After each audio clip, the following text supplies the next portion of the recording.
Tuesday. This marks the fifth straight day that around 1 million people passed through security checkpoints, despite several warnings from the CDC against holiday travel. CNN's Pete Montaigne joins me now from Reagan National Airport in Arlington, Virginia. So, Pete, what are you seeing there? How are the crowds? Well, Pamela, it's possible we could see another big bump in air travel numbers today, and health experts are worried that could lead to another big surge of the virus. The TSA says more than 1 million people passed through security at America's airports on Friday, on Saturday, and then again on Sunday. Nearly 1 million on Monday and on Tuesday. But it's that 3-day streak that is so interesting, something we have not seen before during the pandemic, not even around the Thanksgiving holiday. We know the Thanksgiving holiday led to a surge in the virus, and Dr. Anthony Fauci says these new numbers are concerning.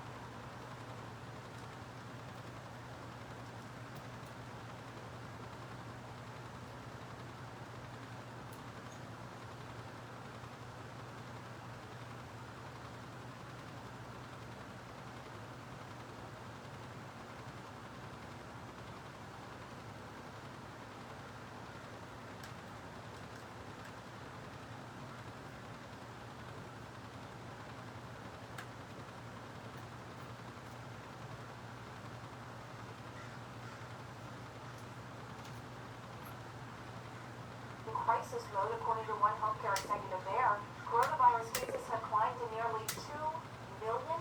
Dan Simon is in San Francisco, so what are you hearing there, Dan? Well, hi, Pamela. California about to hit 2 million cases. Excuse me. What's especially noteworthy about that is that it took about 10 months to reach the first million and only 6 weeks to reach the second million, and it's because of all these disturbing trend lines that Governor Newsom announced that the stay-at-home order, which was set to be lifted next week in Los Angeles, will likely be extended. ICU capacity in Southern California remains at 0%, and hospitalizations over the past couple of weeks have risen about 63%. In LA County, 1 out of every 64 people is said to have the infection and actively spreading, and county hospitals are full. Now here in San Francisco, it's not quite as bleak. Cases rising about 2% each day as opposed to 8% a few weeks ago. Nonetheless, these trends do remain disturbing, and of course officials, as Pete said, are warning folks not to travel, not do any unnecessary travel or have any family gatherings over the holiday. That said, they are bracing for a post-holiday surge, much like what we saw after Thanksgiving. Pamela? All right, Dan Simon, thank you so much. Now let's bring in Dr. Seema Yasmin, a senior medical analyst and a former CDC disease detective. She's also the author of the new book, Viral BS, Medical Myths and Why We Fall for Them. If you would, just put this in perspective for us. Okay, you know that the U.S. reported just over 3,400 coronavirus deaths on Tuesday, the second highest in a single day since the start of the pandemic.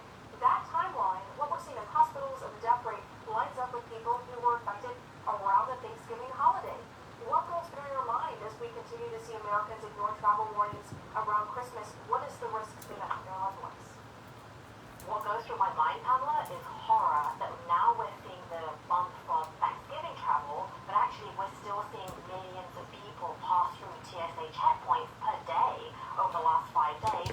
So what are we going to see in January? And I just worry so much that healthcare workers are at their breaking point. We've got ICUs here in Southern California, also in the San Joaquin Valley, that are nearing capacity. And because the hotspots are so widespread, like everywhere's a hotspot, it makes it that much harder for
those kinds of images from folks on the front lines can start to get the message across. Of course, there are psychologists who are saying that we kind of become numb to the numbers at some point. You know, we're talking about tens of thousands, hundreds of thousands infected, and then thousands dying every day. Those numbers just start to go over people's heads. So I think reminding people, these are grandparents, these are siblings, these are partners that we are losing every day. We cannot lose sight of that, and we have to hunker down over the holidays, even though that sucks. We want human contact more than ever. This is not your ordinary Christmas and New Year's. We are in the middle of a historic, generation-defining public health crisis. Things have got to look different now so that we can heal and things can look better in the new year. And you want to be able to look forward to more Christmases with your loved ones. So Right. you're saying it's worth giving up this one to do that. And then meantime, American researchers studying the new UK strain of the coronavirus believe that the new variant likely arrived in the U.S. in mid-November, and that hundreds of people here in the States could already be infected with it. Since this new strain is believed to be more contagious, does that mean children are more vulnerable to contract it? So we have seen some different dynamics in kids with this new variant. And I should actually say, we keep calling it the new variant. Actually, it's been around since at least September in the UK where it was first detected. But even then, the UK's been doing about half of the world's share of coronavirus sequencing. So if there were going to be variants, which inevitably there are when the virus is spreading so out of control, they were going to be found in the UK. But we should emphasize that this strain, this variant, has also been found in Australia now, Denmark, Italy, in Iceland, in the Netherlands, so it's in many places. We do think it might be spreading among children quicker in a different way compared to the earlier variants of the coronavirus. So I don't think the travel restrictions actually make sense in terms of trying to stop this variant spreading. I think that's happened. It's been around for months. It's not brand new. But definitely reiterating that people should not travel right now. Kids might be more at risk. We're still figuring it out. It's still early days in terms of our scientific understanding of the new variant. Even more reason to wear your mask, do physical distancing, and limit your gatherings over the holidays. All right, Dr. Seema Yasmin, thank you. Thank you. Well, President Trump's controversial pardons include 4 military contractors involved in a massacre in Iraq that killed more than a dozen civilians. And this morning, new reaction from a survivor of the mass shooting.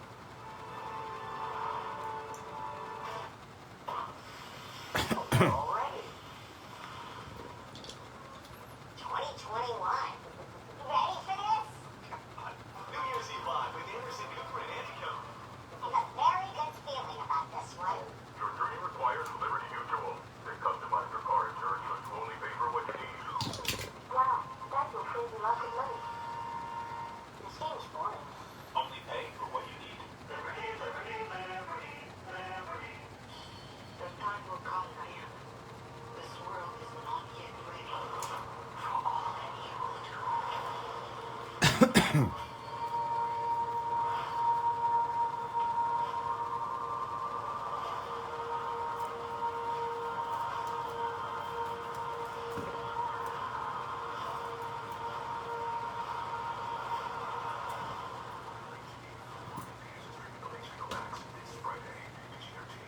Hi folks, Joe Namath here, and if you're on Medicare, this is a force. You're now entitled to eliminate co-pays and get dental care, dentures, eyeglasses, prescription coverage, in-home aid, unlimited transportation, and home-delivered meals, all at no additional cost. Plus, your zip code may have coverage with a give-back benefit that adds money back to your Social Security check every month. I'm called to get dental, transportation, meals, and the gift back benefit. With this virus situation, I'm calling to get everything I'm entitled to. I couldn't believe I was missing out on so many benefits. With the uncertainty of the virus, you need to get everything you're entitled to. Millions of people have trusted the Medicare coverage helpline. You can too. Call now. It's free. Call 1-800-516-0600. That's 1-800-516-0600 now. I was on vacation with my husband